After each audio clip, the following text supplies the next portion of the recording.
आजू तरब तिलको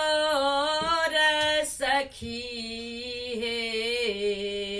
आजू तरब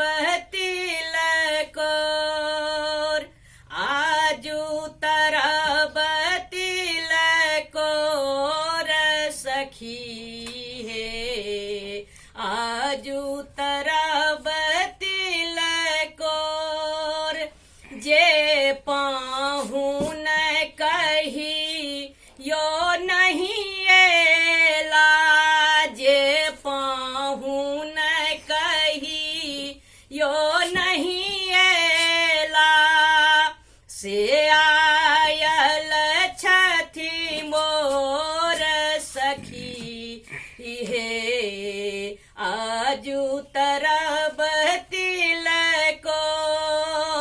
से आयल छथी मोर सखी हे आजू तरब तिलको आजू तरब तिलको सखी हे आजू तरब तिलको खेसारी के दालनी को नहीं लागे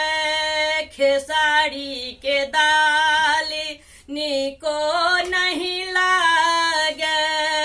अनबरा हरी मोल सखी हे आई तरब तिलको अनबरा सखी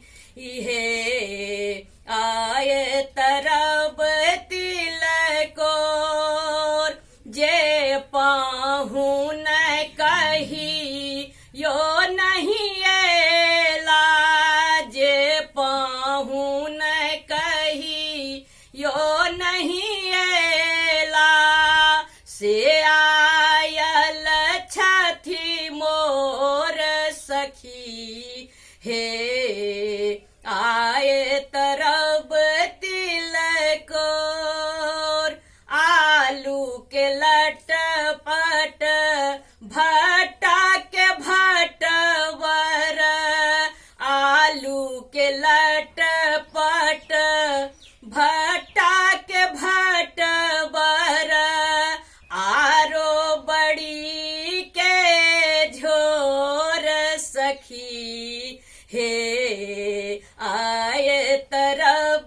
तिलको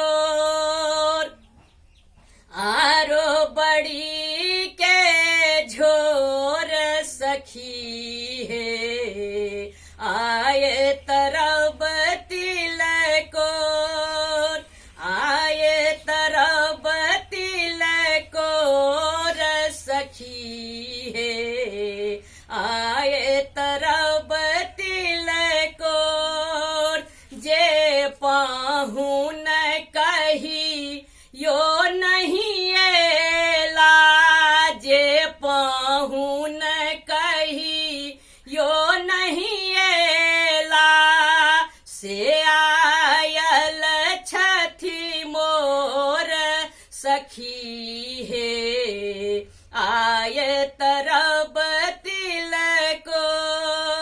से आयल छथी मोर सखी हे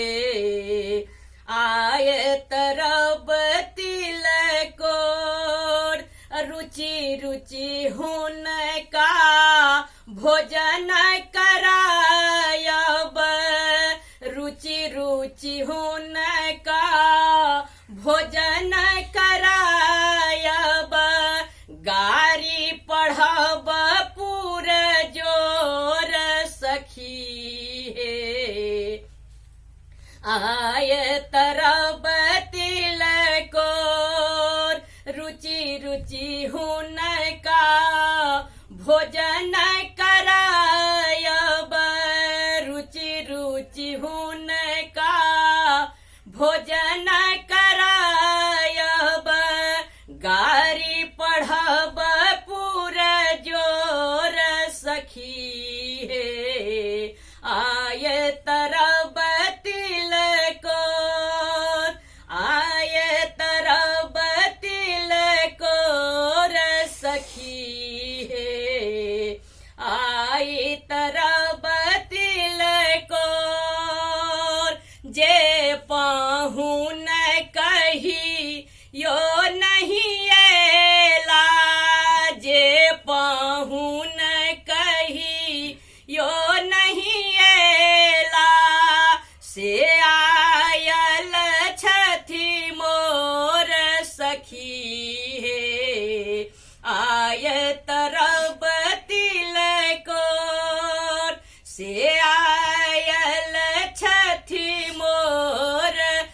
सखी हे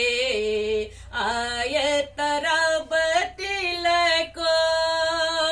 हास्य विनोद सब मिली करबन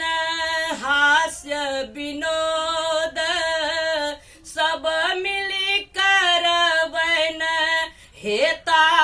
आनंद विभोर सखी हे आय तरब तिलकोर हास्य विनोद सब मिली करबन हास्य विनोद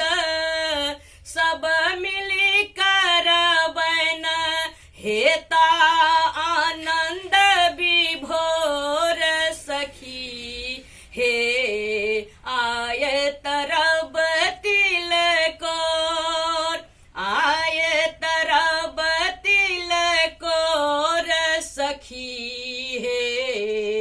आय तरब तिलकोर जे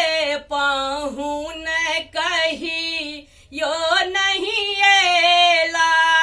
जे पाहुन कही यो नहीं एला